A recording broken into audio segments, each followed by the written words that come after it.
Rumpelstiltskin, adapted by Jane Gerard, illustrated by Burgundy Niles.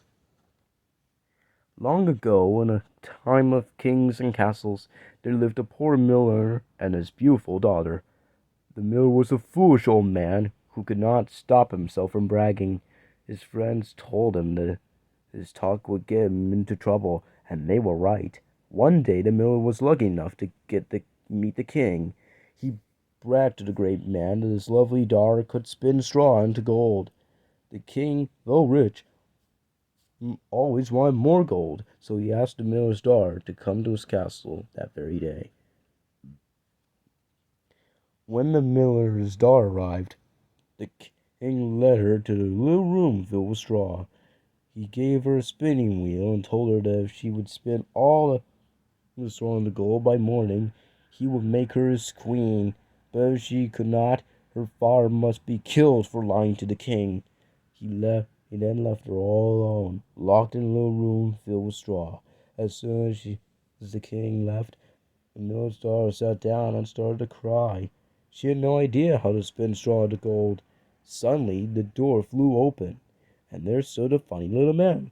"Good evening, little child," he said with a little bow. "What makes you so sad?" She told him about her impossible task and the terrible fate that awaited her father if she could not spin the straw into gold.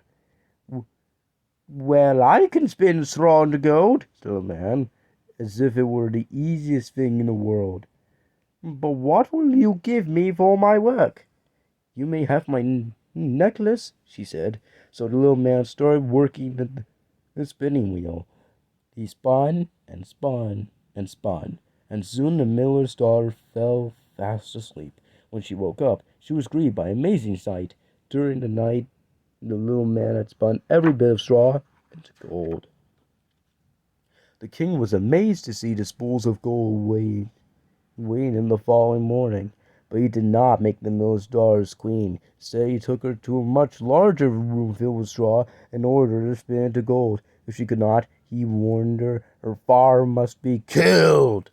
The poor miller's daughter was once again left all alone, and she once again began to cry. She still did not know how to spin the gold from straw. Suddenly the door opened, and there again stood the strange little man. "More straw?" he asked. "What can you give me to spin into gold this time?" "The ring for my finger," she answered. So the little man worked through the long night and spun every piece of straw into gold. The next day the king could not believe his eyes when he saw the room full of gold. He led the miller's daughter into a third room, one of the largest in the castle, filled to the ceiling with straw. There he left her, and she waited for the little man to appear. The strange little man came soon enough, but this time she had nothing left to give him. "Give me your first child when you become queen," said the little man. The miller's daughter agreed, because she did not believe she would ever marry the king. But the next morning, when the king saw the huge room filled with gold, he did marry her, and she became the queen.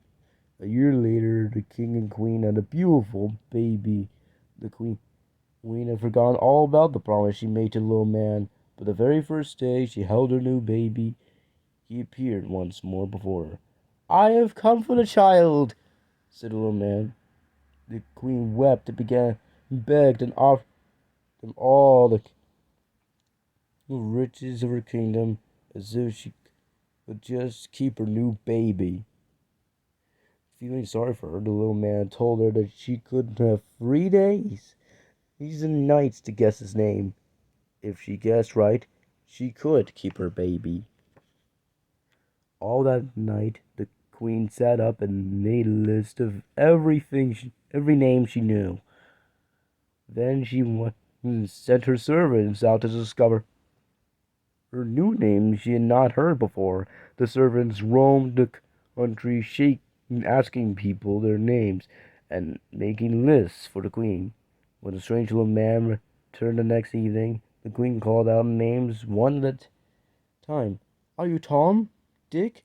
Harry?" The little man shook his head no. "Are you Gaspar? Hmm. Melchiah, Balthazar.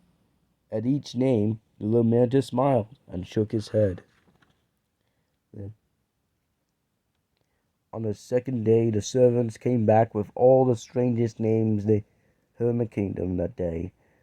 When the little man appeared that night, the queen asked him, "Are you cow ribs, spindle shanks, lace legs?"